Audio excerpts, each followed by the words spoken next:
अल्हम्दुलिल्लाह ठीक ठाक जी। रजा भाई, ये हफ्ता जो गुजरा है ये हमारे यूके के हिसाब से तो बड़ा डिजास्टर्स।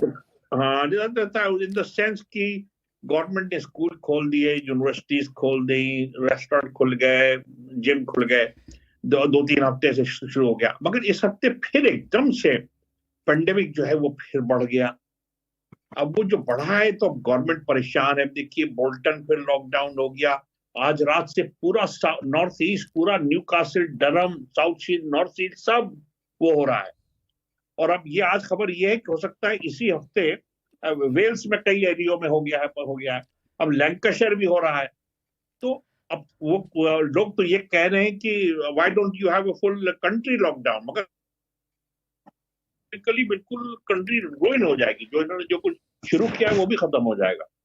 तो ये आपने पिछली बार हमसे कहा था अगस्त में कि जब खुलेंगे सितंबर में तो उसके बाद वावैला मचेगा, ये आपने कहा था वर्ड। हाँ, और मैंने एक और बात कही थी कि सड़कों पे मुझे वीरानियत नजर आ रही है। वीरानियत नजर आएगी।